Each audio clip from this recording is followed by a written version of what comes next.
It's so moist.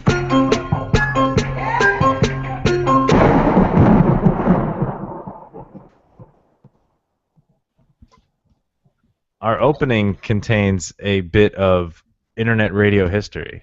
Yeah, I know, right? I was Think just of like saying something similar. if you were thinking of that, I was thinking that as I was going back and editing some of the podcasts today. But Yeah. welcome to Functional Meatheads, everyone. I'm Mark DeSalvo. I'm Froilan Sanchez.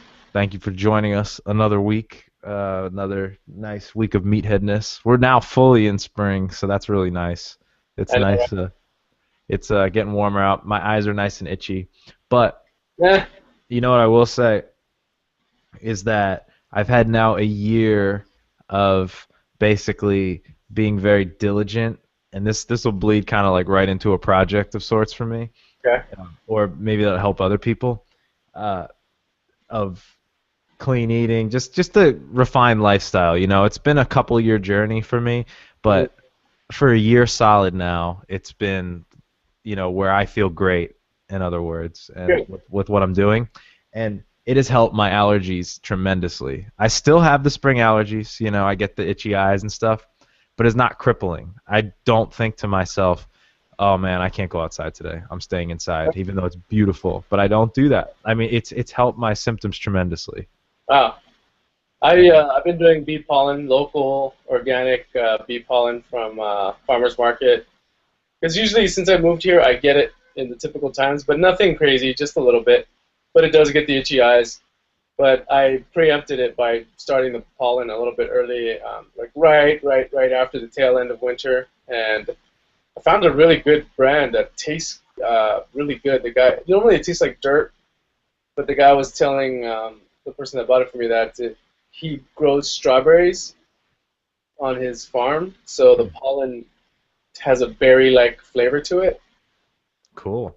and it's natural. It's not because he's mixing anything. And it's true. It's actually a little bit sweet. It's actually really good. Nice. Yeah. Do you feel like it works? I've heard a lot. That's been a buzz thing of the past few years, and I've heard some people debunk it, but I haven't studied it enough to know if it's Yeah, I've debunkable. done research on it, and this is there's all it says is there's no definitive, Right. which to me is better than it saying no, this doesn't do anything. We know for a fact it doesn't do anything. Right. The logic makes sense. It makes sense to me. Here's a little bit of poison, you'll Yeah. you'll get over it. The funny Well, thing when I do get allergies is inside the gym, so it's either human skin or dust. But I sneeze, but it's almost like outside doesn't do it. It's humans. It's something going on in the gym that gets me. So it's weird. right. Yeah, I mean, a lot of people are allergic to dust and mold and mildew and all that stuff. That could be at play in the gym. But, I did a lot of reading going into this allergy season about, if it's possible to beat your seasonal allergies or what's actually going on. And one of the things that came up a lot is that, no one is willing to say definitively, like, you can beat your seasonal allergies. Yeah. But there's a lot of literature on little things that help. I should pull up this article once I'm done talking about just different stuff, practices that really help you, Yeah. help your symptoms, in other words, and foods you should be eating, foods you shouldn't be eating, and all that stuff. And it I was think you interesting. remove a lot of the inflammation. You let the body work itself out, as we know, as we talked about through a million times. Like just basically, Yeah. don't do stuff that gives you an immune response. Let the immune system does what it needs to do. Yeah. But It's true. Also too, this is kind of spitballing other topics. I'm noticing it's probably the spring and the warmer temperatures are kind of waking people up and making them feel different about things. But one thing I've noticed a little bit more recently, and sadly and in some ways good, is a lot of people are taking very extreme measures to kind of like whip themselves into whatever their summer shape is. Um, no, I've been talking to a lot of coworkers, former clients and stuff, and they're all being tempted by and seem to be participating in this in some really interesting stuff like juice cleanses, and by interesting I mean it more in the pejorative. yeah, I mean it more of careful with that shit, guys. And Even some really more extreme ones that I don't want to get into on the podcast. But Well, the funny thing is, those things will always work short term. You know, right, they'll always. I mean, they'll work short. Sometimes they won't, but most of the time they're gonna work short term because you're shocking the system and you're calorie reducing most of the time, right? right. So it'll work short term, but it's so bad for the body to be up and down, up and down, up and down. Imagine you're like a 35-year-old guy and you do that every season. And you just balloon your body up and then reduce it. Balloon your body up. That's like horrible for the body once a year, every year. So it's like a birthday where you're just going to destroy everything. That's bodybuilding in a nutshell too. Yeah, yeah, In the winter, it's the bulking season. yeah. Then in the How summer, are they you cut. convince people that The Rock is not healthy, you know? Right. I don't know, man. I really would love to see what. I mean, who's to say? I mean, we know there's sick fit people, but who's to say? We already know what healthy is skewed. People think it's big rippling muscles, pre-workout, the ability to do 5 hours of a gym, extra, workout, stuff like that. Yeah. But nobody has any idea or has no intention of understanding that sitting for 8 to 10 hours a day is like the worst thing, you know? Oh yeah. There's such a big disparity between that, which I never understood. If you were to take, you always hear people these days too talk about it's kind of like ever since we went to more of a sitting type of way that we make our living, sedentary lifestyle. It seems to me that there's no controversy, or there should be no mystery as to why people aren't living as long and just developing these awful diseases earlier. I mean, there's people who will blame it on GMO. There's people who will say there's no way it could be, but the sitting is such a stress position, and if you think about it, if you're in a stress position for 8 hours a day, that we already know how negatively stress manifests itself in the body. That there's just no way it can't lead to dysfunction. You just redlined your body out for 8 hours a day for 40 years.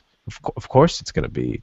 Oh yeah. You're not even talking about the inflammation from the food. Like I look at older people, especially in New York, and I'm just looking around going, like I look at people who are heavy, and I'm like, I don't say fat, I just look at heavy, and you could see the inflammation, and I'm like, you're just inflamed, and then it causes you to age.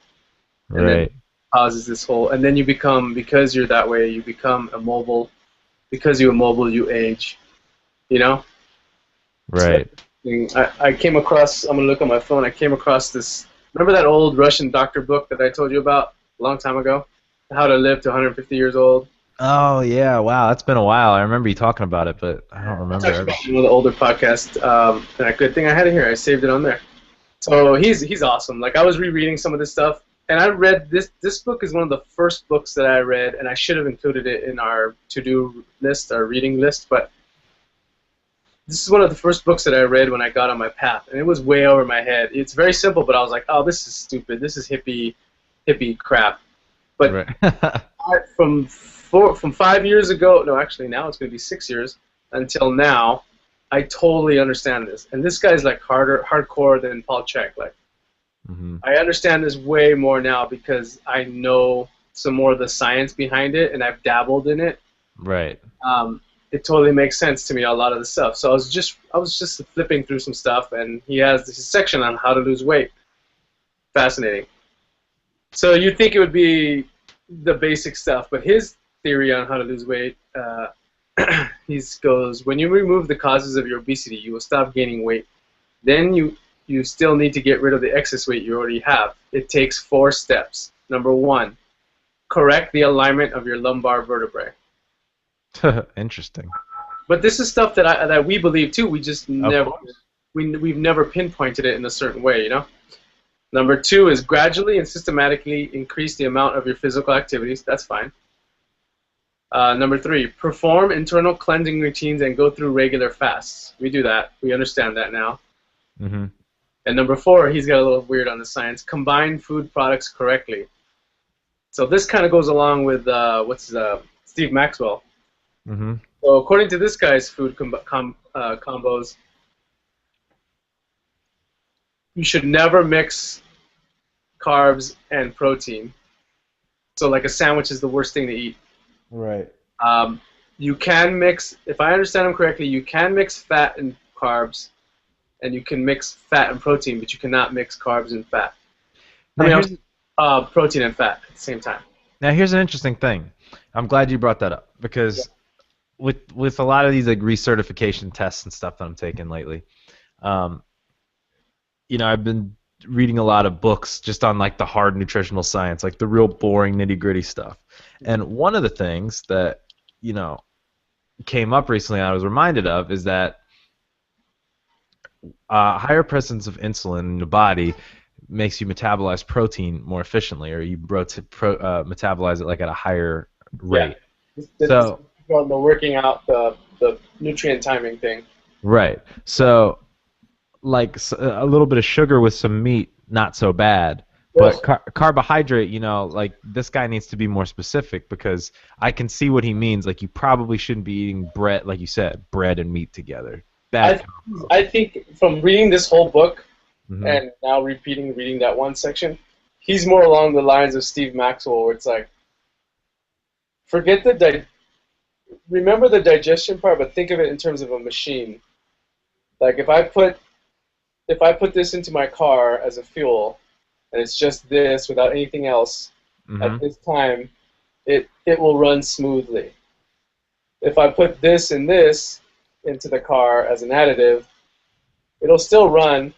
It'll just take more energy for, like Paul Chek says, takes life to give life. So because of that combination, not only is my body working at digesting protein, it's also working at digesting carbs. So think of it like having so many windows up on the internet and they're all running fast videos. Yeah. Like that power hog, like a source hog. Not that it's going to kill you. It's just you're running the lights on overnight in a little way, Yeah, I wasn't suggesting that. I was just suggesting more specificity. I was saying I'm pretty sure he specifically says like meat and potatoes, that's bad, or bread. Yeah. Well, there you go. I mean, I'm just saying maybe a. Like even Steve Maxwell said you can have protein and vegetables, which is. It would make sense, almost protein and fruit in a way, Yeah, which is weird.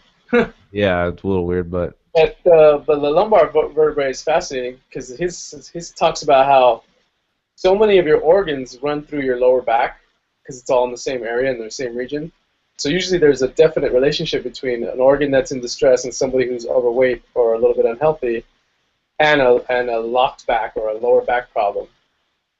Well, I mean, that goes in line with diaphragmatic breathing and all the breathing that Paul Chek outlines in his book, being able to control your TVA, all that stuff. It's huge, man. I think that's what people need to think more about core, and instead of six-pack, think, okay, what's going on in my core? And now that I've done the Limber 11 and fixed every single thing in my hips, I just feel like I walk differently, and I could tell how I was walking before. Like my sacrum was a little bit locked on one side, and now I can feel a little bit freer. I can feel my glutes when I do more stuff, like kettlebell swings. So for me, that was my core issue that I had to resolve in terms of doing that. But I love this guy's stuff. I'm going to reread it again, and I'm pretty excited because now I know more, and I can go, oh, okay, this makes sense now. Oh, that.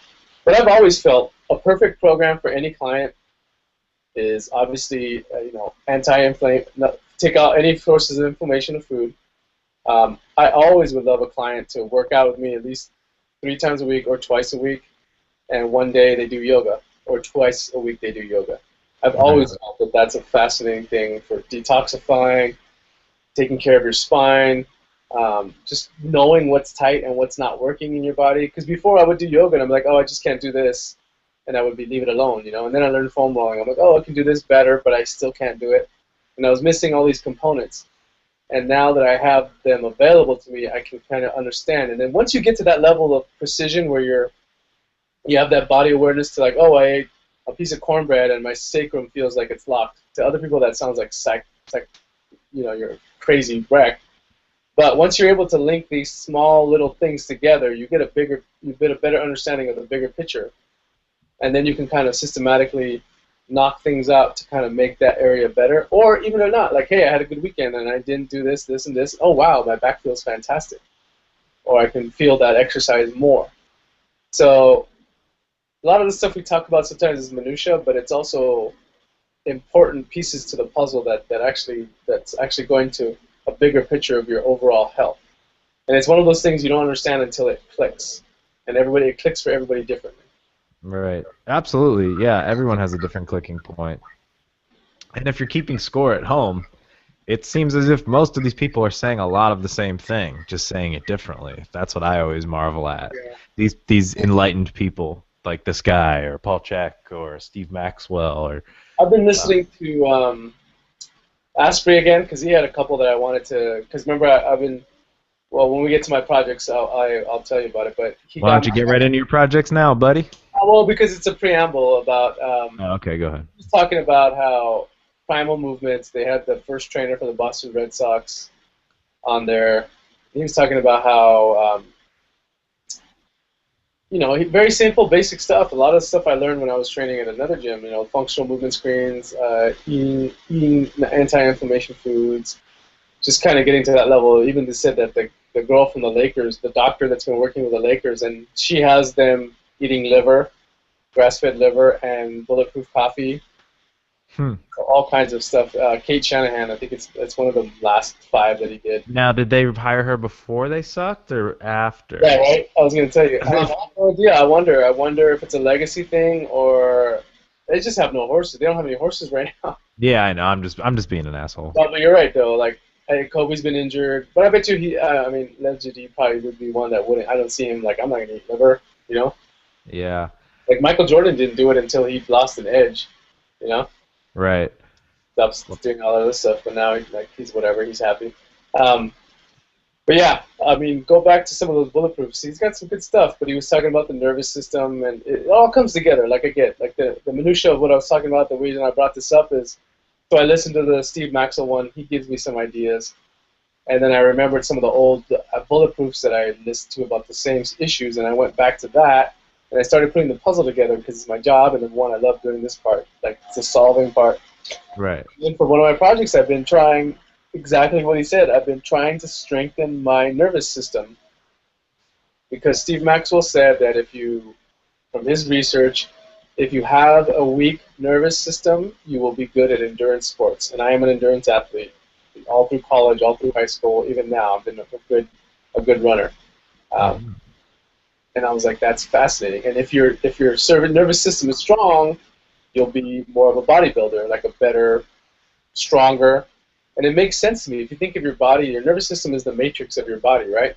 Whether you literally think of a matrix of all these cables and wires, or just this, something in the ether that's like, oh, the nervous system, a level of anxiety and lymphs and all that other stuff. So it's okay, let me try this. And I know specifically that Paul Chek's Zone 3 targets that area. So it's basically a combination of movement in the solar plexus region, along with a lot of breath of fire type breathing, pulsing breathing, he calls it. Mm-hmm. And I've been doing, so I did Zone 3, which is that one area, the solar plexus area. Zone 3, Zone 1, which is the lower body, which I think is an awesome one because it shows you how much energy you have running through your body and how you can harness it if you learn to use your posterior chain properly. And number 1, I think it's Zone 1, 3, and then the throat one, which is either Zone 2, if I'm not mistaken. So the throat, everything else, and then I did research on after the fact. I started feeling fantastic, and I feel stronger when I do my lifting. I feel like I have more energy. So even if it's psychosomatic, I still felt like I was training my nervous system or prepping it for the work that I was going to do, and then I was doing it. So upon further research, as I was telling you before,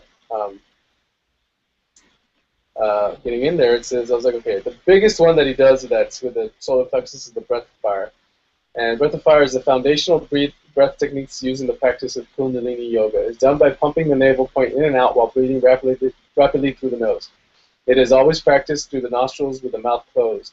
It releases toxins and deposits from the lungs, mucus linings, blood vessels, and other cells. It expands the lung capacity and increases vital strength. And who Again, I'm wrote not that? telling you to go out and just do breath of fire. It takes a lot of practice, and you have to make sure that your body is in a condition to be able to do it.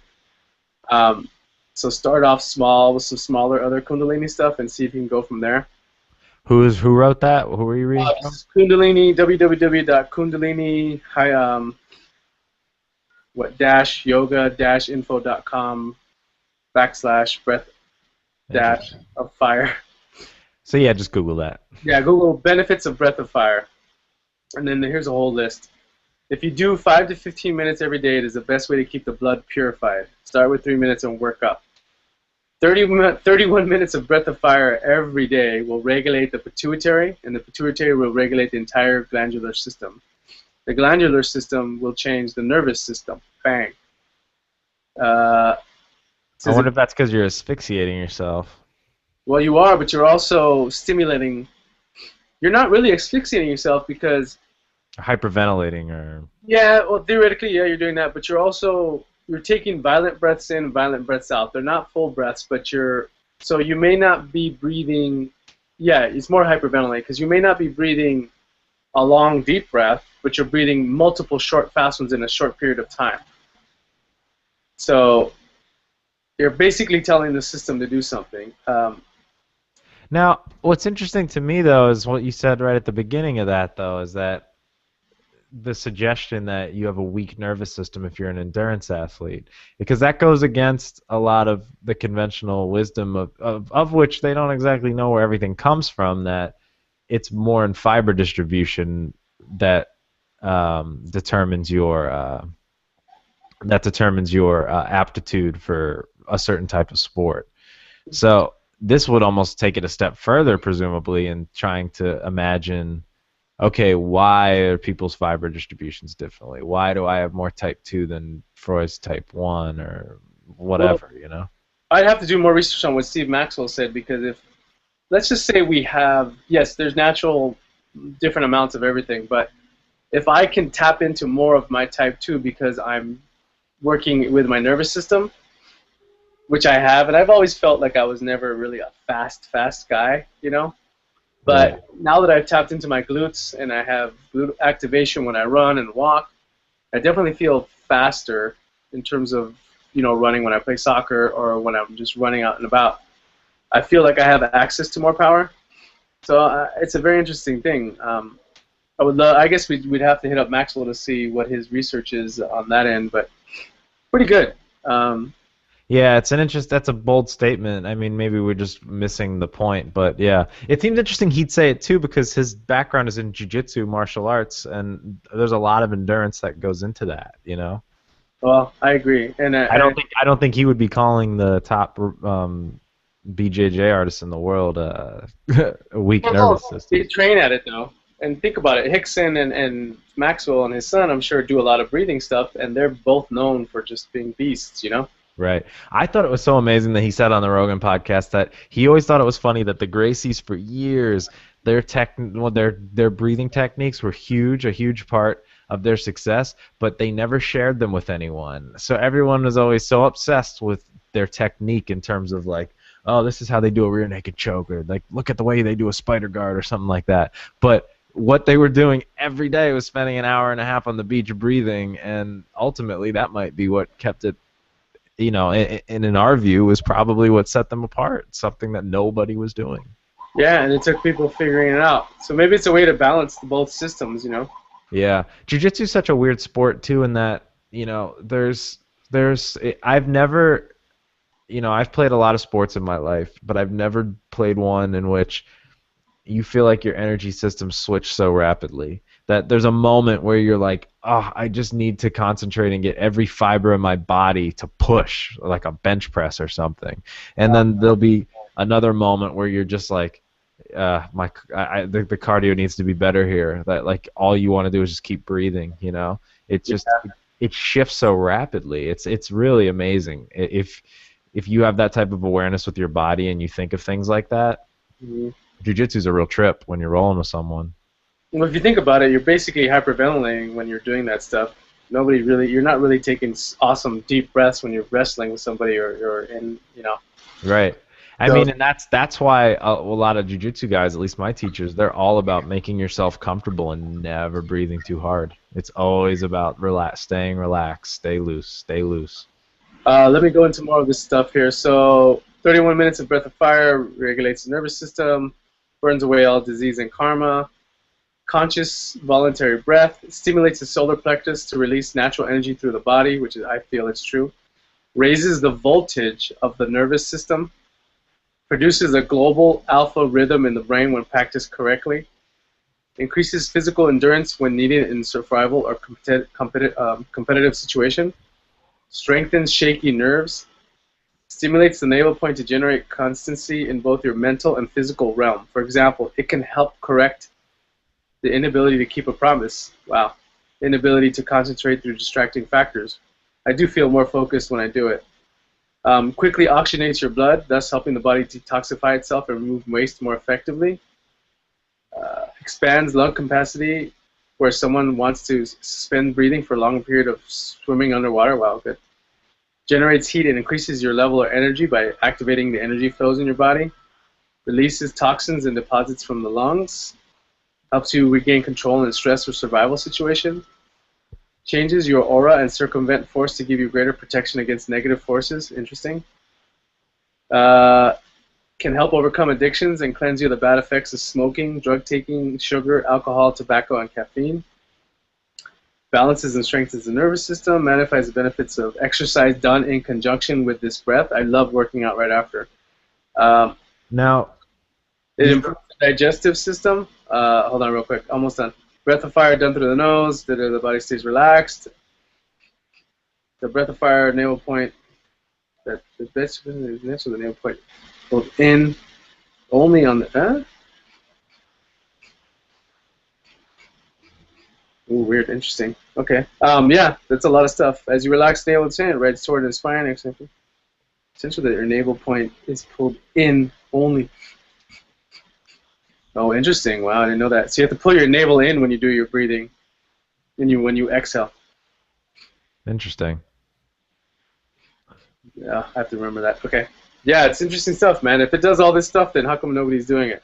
And I Well, saw. I mean but see, that's the mind fuck of this all is that how do you substantiate all those claims, you know? The only way to substantiate this is belief. Like, Right, exactly, and that's why the wider society doesn't do it. If you ask me.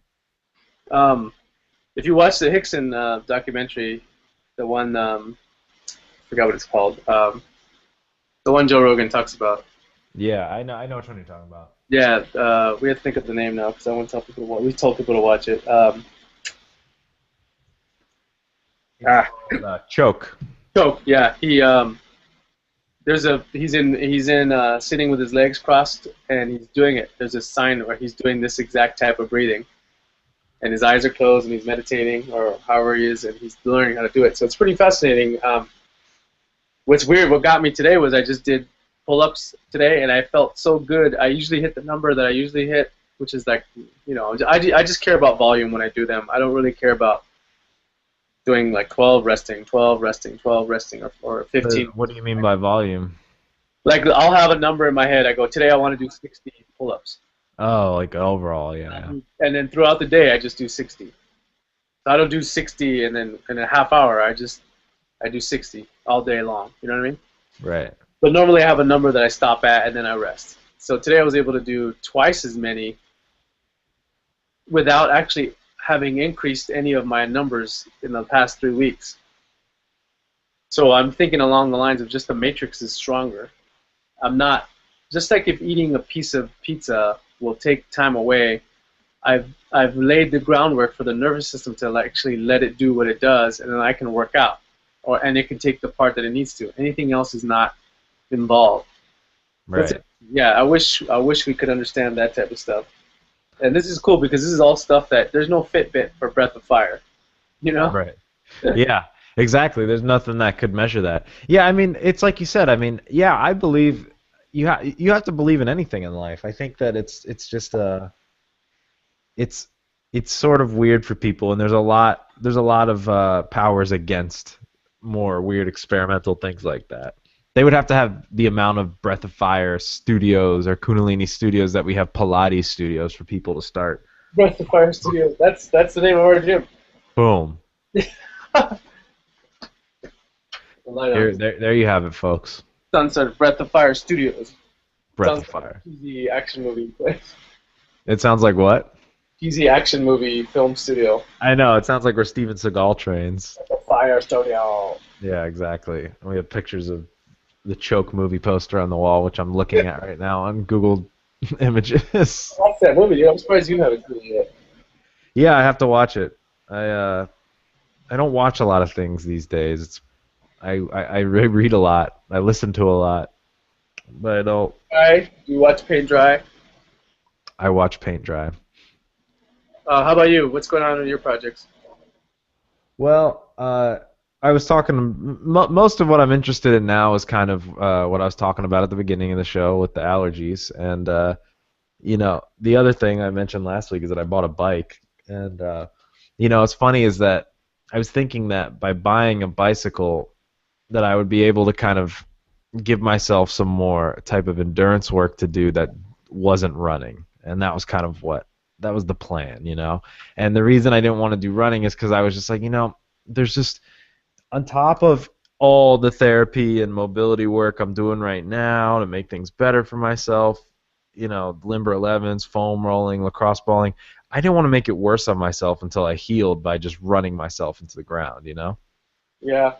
And I looked at bicycles, more lower impact, et cetera, et cetera. Well, yeah, it's low impact, but Jesus, you still have to foam roll just as much, The only thing I don't like about biking is you sit a lot. Right, exactly. That's I hate sitting, so that's what's kind of. But I'm telling you, man, I think you would like biking to work. I think you should just do it one morning. I can't because I can't keep the bike in the building. Are you serious? Yeah. Actually, there's a law against it, but they're really douchey in the building. That's it. I was just lying right now. I was like, that's against the law. I was lying. But is that true? Like, you can't tell somebody, hey, you can't be healthy. Yeah, I don't know, but do you know the building managers? Is it the building manager that enforces that, or is it your bosses? Yeah, the building manager, because my boss doesn't care at all. That guy's gone, bro. Just tell him, hey, my dad's the Mr. City Bike. He's gone. Yeah. Well, either way. I plan to try it eventually, but I'm still getting comfortable in traffic because that takes a while. Nobody does that at your office. Nobody bikes to work? No, because we're not allowed to. That's what? So stupid. Well, no one wants to. Some people do. Some people do city bike. But okay. Yeah, I mean, eventually I will. Honestly, once I'm comfortable enough in traffic, then I'll have no qualms about it. You know what I mean? Pretty much, you just basically have to say, F it. I'm not lying. There's no way. Like, I just said, you know what? There's no way I can make sense of this chaos with the cars, so I'm going to try my best to be safe and just bike. If something happens, something happens. Right. Now I listen to the iPod. I'm like, whatever. Well, for me, it's more of well, that sounds really safe. Well, for me, it's more of just the control, because I haven't cycled in a few years, and it's just a matter of getting back into the groove of, just how comfortable I am with what depth of pothole that I'm gonna hit and how much of a swerve this is gonna cause me. It's just repetition. Once I just you have a road bike, so it's totally different. Right. So it's like every day that I do it, I feel more comfortable, and I'm not afraid of something I was the day before. You know what I mean? So it's just a matter of once I feel really in control of the bike and everything, I'll have no problem. I mean, I'm already riding on the roads in some lower traffic areas of Brooklyn, and that was something I wasn't doing.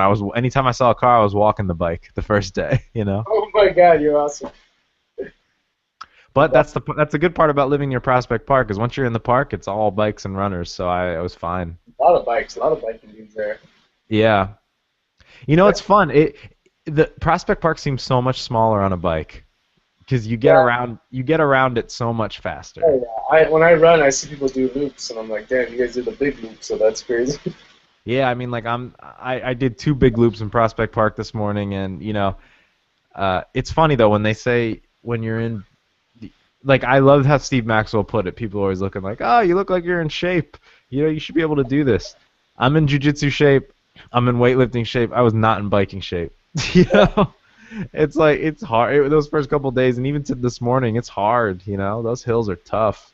You know what's like that really hard is sprinting. Nobody does that. To get your body to coordinate to run as fast as possible.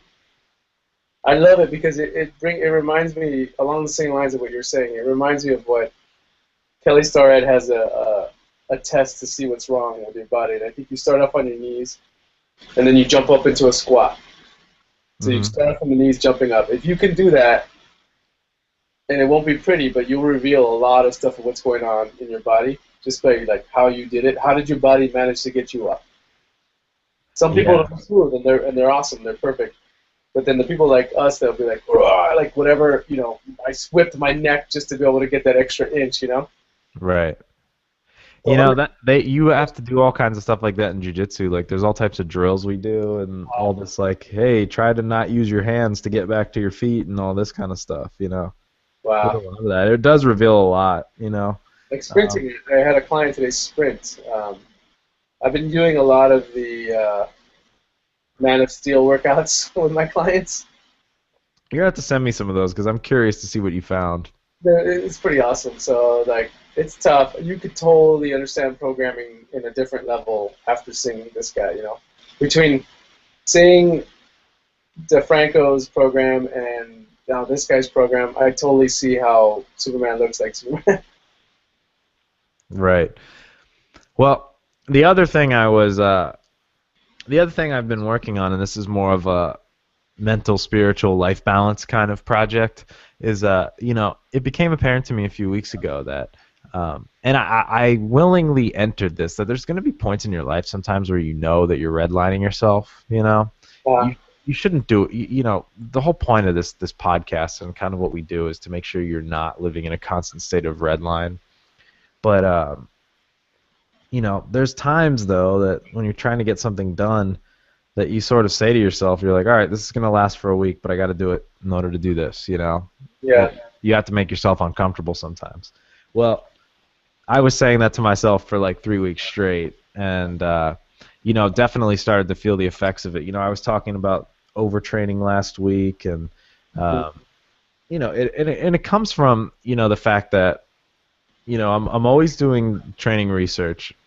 I'm working full-time, training myself, training some others sometimes, and then I'm trying to, you know, increase all these certifications and all the stuff I'm doing, so I need to put time aside to study. There's very little time that I've been very careful to make sure I schedule meditation time, you know, in the way that we talk about. But that's literally the only time I'm getting to myself, or was. And, you know, I was just kind of seeing the peril in it. In other words, that like you can do it and it can be effective for a week at a time, maybe two, but you just can't do it because you just instantly go to shit. You know what I mean? Everything just kind of falls down around you. You start not being as sharp mentally. You know, your sleep will be affected. But it's mostly just kind of that reflection time, that incubation time, as Dr. Amit Goswami called it, that time of just like kind of letting things materialize in your head, and you know. Yeah, no, I understand. I haven't been able to get my meditation time because I've expanded my hours at work. So actually today I'm pretty fried. Like I've been out 3 days in a row late, and I'm kind of fried. I know I am. So I specifically took today off physically. I just did like, what did I do, 40 pull-ups. That's all I wanted to do today. I didn't bike to work. I basically paid attention to my body. Yeah, it's the best thing you can do. Yeah. I noticed that I scheduled 8 hours of sleep, but I was only able to get 7. And it wasn't because I wasn't tired. I was physically tired, so something was going on with my nervous system, not because of the breath of fire, but I could tell that I trained really hard on Monday and I trained really hard on Tuesday. So I could tell that I fried my nervous system properly. Like I did some tough stuff the last 2 days, and my body just wasn't able to to regulate it. So it cost me 1 hour of sleep. So specifically woke up saying, okay, I'm cutting out. No, I'm not doing anything physical today. I'm not going to bike. Normally I just bike to work. So I just took the subway there, took the subway back, chilled at work, went outside, got some sun. Like everything was very low key other than the pull-ups. Diet was consistent, same thing, warrior type stuff, warrior type diet. Kept everything simple. But even today, like today's a nice day. Tomorrow I'm looking forward to it. Tomorrow's like a day. I only have a couple clients in the morning, and then I'm just gonna zone out and just kind of put all that me energy back in because everything's been out these last 3 days. So just balancing that energy, like you said, getting everything back in touch with everything else. So well, tonight will be a good night's sleep. Everything else will be the same. I'll do some kettlebell swings tomorrow and go from there. Yeah, I mean, you just have to pay attention to yourself. You can't neglect it. I mean, and there's like the converse of that is that you can always kind of, for lack of a better term, wimp out. You can always be like, that's need the meditation time. But No. that's not blaming the meditation. That's you being, avoiding some issue that needs to be dealt with. You know what I mean? You know what screws me with meditation, and I'll tie it back in with what you said, is like I'll always schedule it, but what screws me up is food. Meaning, like today is a perfect example. I stayed late. I got stuck behind, so I ate my last meal about 2 hours before, and I was pretty physical all day at work, walking around, but nothing more than that other than the pull-ups. So I'm gonna go home and meditate. But when I got home, I was starving, like legitimately hungry, and I was like, I can't meditate right now. So then I just feasted. Like I made a whole meatloaf. I ate all that. I ate this, and now I'm not in a position to meditate. Right. So food always screws me up, and I hate that because it's either I mistimed something somewhere, or I prioritized something else, or I didn't bring enough food with me. Usually it's I didn't bring enough food, not on purpose. I just, I eat at different intervals, and I'm hungry at different times of the day. So yeah, I totally got to get back on track, even though I said I wasn't going to get off. But yeah, you have to schedule it, and then you have to eat around it, because you're not supposed to eat. You're not supposed to do it on a full stomach. And I noticed a difference because you're gonna have a lot of blood in your stomach. I don't know. It's an interesting thing, but again, essentially what you're talking about is the nervous system as well. We're both talking about the nervous system. When I feel like I've given too much energy outward, that's me feeling my nervous system being fried. It's the same as me maxing 2 days in a row. Right. My nervous system is fried. It's just a different aspect of my nervous system. Most people fry themselves out just from stress, and they're stressing their nervous system out. Right. So they have to find ways to kind of pull it back in, get it all situated. But who do you know that trains the nervous system other than a regular understanding of it? Hey, we're working on strength today, and you're going to build your nervous system, Right. So there's something of it that I think we both have to kind of understand. But I don't know, man. I've really enjoyed this last project I did with the Breath of Fire, and basically the Zone 3, the Palchik Zone 3s. I'll have to re-examine it. I mean, in the past, you and I have talked a lot about that solar plexus region. Like, I remember you had like a whole weird book on it. I found it. It's on Google Books. It's free. Yeah. Mm-hmm. And it was talking about how the essential thing I learned from that is we have two brains: the brain of our mental brain, which we know where it's at, and then the brain of our body, which is the solar plexus. Right. So I'm like, well, you get the gut feeling when you meet somebody, or you go in a dark alley and it says go away from here. Right. That's what solar plexus telling you, dude, something's going on. It's your spidey sense, What makes that have the spidey sense and not your brain? That's what's interesting. Because when we were just these animalistic lizard beings or whatever we were, all we had was our antennas, and our antennas were just tied to our bodies, and it was all one thing. It wasn't a brain and a. Yeah. I mean, depends on what you believe. I know Mark is not a creationist. Well, no, I'm not a. Which are the people that are like to believe the Bible is like straight up? Yeah, creationist would be one of them. Yeah. That's Mark. Sorry. Yes, exactly. Don't believe that Sidney Crosby can score goals in the playoffs. So Well, he did score the game winner the other night, so you should watch what you're talking that was a about. whack ass goal, dude. The goal that they won the game on. Your whack ass goal, that one. The goalkeeper, was that the one who was behind the goalkeeper in the net? I don't know. No, he scored. It was like it was a beautiful hockey play. You should look at it. All right, he must have forgot it was a playoffs. A lot of people in the press I've been reading though have been almost they've been very what would be the word not congratulatory, but complimentary. That's the word I'm looking for towards Sidney Crosby, and because he's been would you look at that? He just assisted on the first goal of tonight's game. How about that? I got the alerts going. Anyway, right as you're talking shit, he got cross-checked twice from behind, once in the neck the other night by Mark Stahl on the Rangers. And it's a really weird thing because they were two really nasty, dirty shots. I mean, first of all, Crosby didn't whine, complain. He just snapped right back up and went back and went for the play. And when he was asked about it after the game, he wouldn't answer questions about it. He was like, I got hit a bunch. I don't know what you're talking about. And then finally one of the reporters cracked him, and he was like, yeah, he got me pretty good. And, the interest... Maturing, you think? What was that? Maturing? Oh, absolutely. Absolutely. That was what I was getting at. That's what I was getting at. And, the other thing about it, though, what made it really scary, and I just never understood this about hockey, and I played the sport my entire life, that, Sidney Crosby was out for almost 2 seasons with a misdiagnosed concussion that actually was neck trauma, that they didn't realize and eventually corrected once they properly diagnosed it. And this other guy, Mark Stahl, lost half of last season to a concussion, and they thought he might not ever come back. And it's so weird to me that Mark Stahl was headhunting, Oh, wow. A guy who had head trauma was headhunting on another guy who was out because of such severe head trauma. I'll never understand that about hockey players. Yeah. The football thing. I don't get it. A habit, like a movement pattern, You attack this way, you do this way.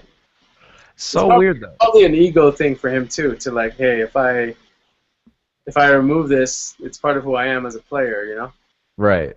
I don't know. It's so weird to me because, the way if you play hockey and you play it the right way, there is a way to be physical and play the game the right way that, is never deliberately trying to hurt anyone, and it's very hard to actually hurt someone. But some of the way that these guys play it, or that some of the ways it's been played by, everyone in the past, it's just dirty. It's stupid. Dirty, I don't get it. Well, that's what Crosby gets for slashing that guy last week. Oh, don't even start with me, you troll. It's on there, dude. Trolling hard.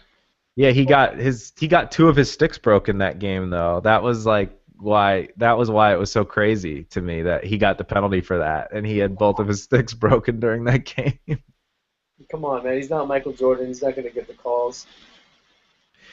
Well, I think a lot of people think he should. You're lucky that it wasn't Philadelphia. Philadelphia would have waxed. Philadelphia got waxed by the Rangers, and the Rangers haven't scored a goal in 8 periods now of hockey. So that's how good Philadelphia was. Defense. Yeah. No, that's interesting. But yeah, I mean, that's interesting. I always wonder about these guys. The podcast, I was just listening to the Asprey one, finishing up that guy who is the trainer for the Boston Red Sox, and he's a trainer in a facility in Massachusetts. Talking about how. Do you remember what facility is it? Is it Cressy Sports Performance? No, it's Pure Performance. Because that's the other big one up there. Yeah, it's this. They basically follow a really solid model, functional movement screening, and then interdisciplinary stuff. So even Asprey was like, "Well, I'll go check you guys out." He's like, because we'll do functional movement, anything from functional movement to cupping, and then Asprey stopped, and it's just like you and I talk. He goes, whenever I hear of a place that does interdisciplinary stuff that's out there, and they're mixing things up, just like you and I talk about. He's like, I'll always, if it makes sense and it follows what I'll do, is I'll always give it a chance because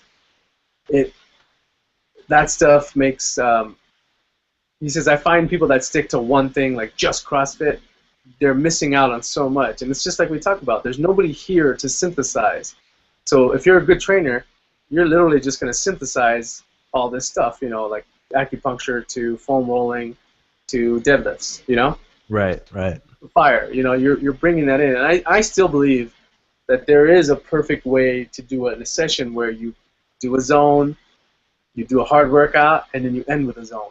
Hell yeah, it's possible. You just need to have the right. You just need to have the right amount of time. That's what I'm saying. Like, and that, or warm up with some yoga, hit up some deadlifts, finish with a zone. You know, like there is a, but everybody's blend is a little bit different. You know. Yeah, exactly. Yeah. And you know what? That's our gym, Froy. You already know. The Breath of Fire Studio. The Breath of Fire Studios. Exactly. Home of strong sperm and high IQs. And no autism. Hey, how dare you? Don't make fun of disadvantage. I wasn't. I was referring to that email you sent No me. Penguins fans. No, I guess I can't be there then. Exactly. You have to sell out. Never. Yes. It is kind of funny, though. I was thinking about, you know, Rogan says it's sort of funny how people have this, like, allegiance to colors or, like, a logo. You know what I mean? That's you. That's you. I know, it's so weird, but it's so many people, though. And I was thinking about it, you know, I really love the sport of mixed martial arts, but I don't have a favorite fighter. When I'm watching a fight, I don't root for anyone. I just enjoy watching sport for sport. And it makes me realize, I was like, there's certain sports that are just like I want them to both get their asses kicked because usually they look like tap-out douches, and I'm like, yeah, I want everybody to get their asses kicked. You're weird. It's so funny that tap-out's like in Burlington Coat Factory for like $10 now. Yeah. And I'm like, stuff just to work out, just to troll people at the gym with all my tap-out stuff. That'd be funny. Well, I mean, they got theirs, though. I mean, the stores had to buy it in the first place, so they're just losing money now. I feel bad for the guy who died, man. He hit it big, and then bang, he just lost it. Oh, like, man. What happened? That guy who started tap-out, the main guy, he died in a car accident. Oh, I didn't know that. Yeah, driving his Porsche, like, I don't know, allegedly, like 90 miles an hour. Oh, wow. I had no idea. Yeah, I don't know. It's crazy. He was cool. His name was Mask. His name was Mask. Interesting. But yeah, that stuff is. I'm the opposite. When it comes to sports, I have no allegiances. I would like an athlete on one team and an athlete on another team, and then I'll watch how they move on the field. You know. Well, you're kind of getting at what I was sort of about to get at. Is that, like, you know, as I get older now, I really appreciate. You know, mixed martial arts is the extreme because there's no team, you know, and it's sort of weird to root for one guy and be like, yeah, kill him, kill the other guy, you know? Yeah. And, excuse me. Had to sneeze.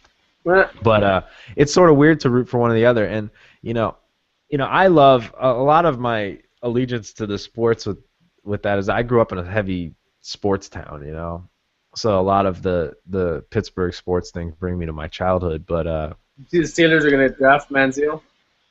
I don't think that's going to happen. They said. It was on ESPN.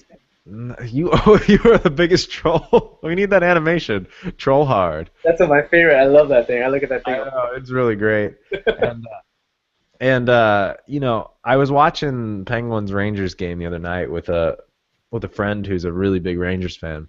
And, you know, he's a really classy guy, and he was just like, anytime the Penguins made a good play, he'd just be like, that's a really good play. And, like, him and I just sort of had, like, a mutual sense of sportsmanship or not even sportsmanship, just being human, just like, wow, that was a beautiful performance. And yeah, you're watching the ballet of the sport. Like, yeah, like, in other words, like, it killed him to watch his Rangers get shut out in the playoffs by the Penguins, but he was just like, there was something beautiful about that performance, and, like, nice. He even said that, and I was just like, you know, it really was, and I'm not just saying that as a fan, you know. And then you guys went out. Yes, exactly. And then we sounds like a skit. Sounds like exactly. Exactly. Well, you have anything else you want to touch on, Froy? No, it's pretty good.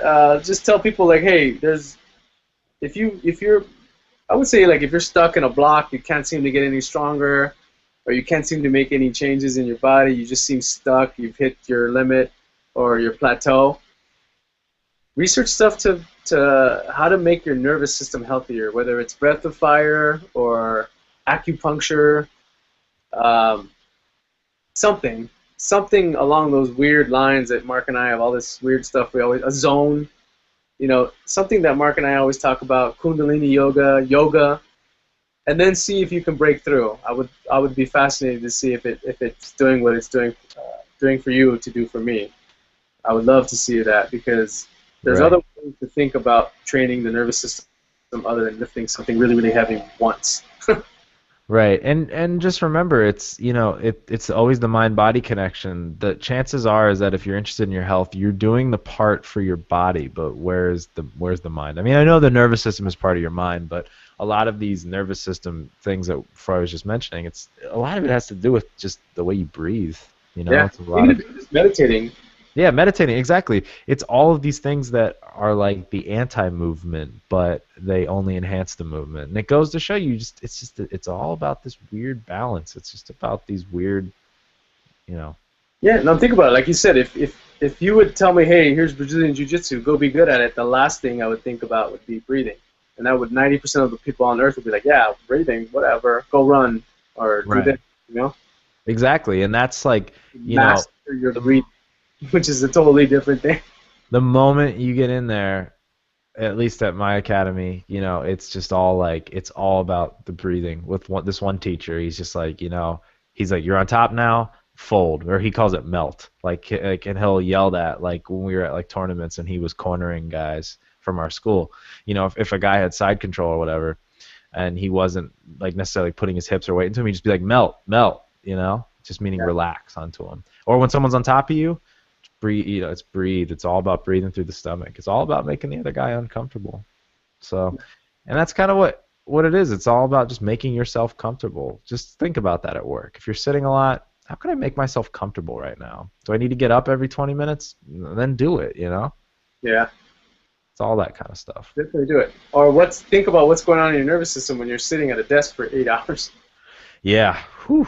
I mean, I've been. One of the interesting things. Let me finish with this. The guy said there are studies that show sitting 6 to 8 hours can undo a 1 to 2 hour workout.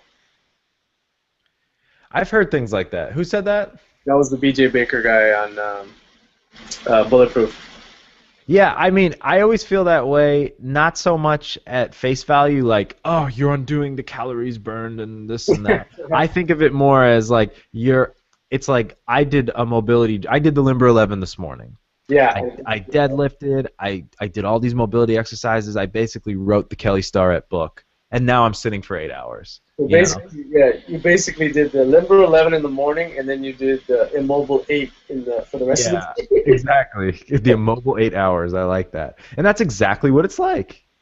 There you go. That's our first blog of our gym. Yeah, exactly. Don't do the immobile 8. These are all like really good catchphrases. We should hashtag them. Oh, Jesus. Hashtag immobile 8. Hashtag grumpy cat does not train his nervous system properly. Exactly. Yeah, hashtag breath of fire to Sidney Crosby. He'd be the type of guy that might do it. He's into some like very forward-thinking workouts. Yeah, like I'm sure Roethlisberger's going to do that too. Well, no, I mean, you can make fun of Ben for that because he probably doesn't do it. But from Jump Street with Sidney Crosby, since he was 18 years old and starting in the league, like his conditioning prowess and interests were like not of anything that hockey had seen before. Yeah, I'll have to look into that. Yeah, like hockey's not as well documented, but I know that living in Pittsburgh, they were just like, yeah, he does all this stuff, and he's really into, like, I remember they were like, he's into this thing where he rolls on big foam cylinders. This is before anyone was doing that, like in popular sports, or at least in hockey apparently, or no one had seen it, I guess. And the Penguins, maybe they were living in the dark ages. I bet you Gretzky was good just because all he did was play hockey. Yeah. He seems like old school. Like I want to be good at hockey. I'm just gonna play hockey. Basically, yeah. I never read anything about his training. But I read his autobiography, and I don't even like hockey, and I read Wayne Gretzky's autobiography. Huh. and he talks about just playing hockey. So I have to research that a little bit more because I would like to revisit that again. Yeah, I mean, he's always the one that they talk about, like freezing his backyard so he could skate every day and play. Awesome. Yeah. How can they find us? FunctionalMeatheads.com, @FunMeatheads on Twitter, and search us on iTunes and Stitcher, Functional Meatheads. Did I miss one? FunctionalMeatheads@gmail.com if you want to email us, as always. And thank you for listening. It's playoff hockey right now, people. This is like one of the best sporting times of the year, so in my opinion. So watch it. That's what I'm going to go do. The Penguins are on. I like my favorite sporting time during the season is when around week 10 when the Steelers are mathematically discounted from the playoffs. Oh, you mean like a while ago? Because they were in it up until the last game. I've trolled hard. Yeah, you are a troll. I don't know why I bite. I don't even know why I bite. You are the type of person that just sucks on Reddit. You have when I meet a person and they tell me they love a team, like we just got a new boss at my gym, and he had I looked at him and he had a Dallas watch. Oh God. He had a Cowboys watch. I go, oh, that's cool. Is that a Cowboys watch? I go, it looks like a Cowboys watch. He's like, yeah. I'm like, are they still in the league? That was my. That was that evil Joey Diaz type laugh that you just let out. Are they still in the league? Oh, that's cool. I had to drop down to NCAA. I love trolling people, dude. Especially on sports. It's like the easiest thing to kill somebody. If there was ever something to troll someone about, and there was a time where it's acceptable, it's probably sports, because it's ridiculous in a way. It's ridiculous that people make a living talking like about everybody realizes that it's stupid too. Like you get mad and you're like, wait, what am I getting mad about? And then you're like, this guy's an idiot. And then you're like, oh, I'm an idiot too. And I go, hey, I like the Raiders. So I do it because I like the Raiders, and they suck so hard that nothing can redeem them ever. Right. Hit us up, people. So we can hit us up. You know the drill. It's time for the woo-off, everyone. And that's the bottom line. Watch regular show. Yeah, I like that. And that's the bottom line. Go watch regular show.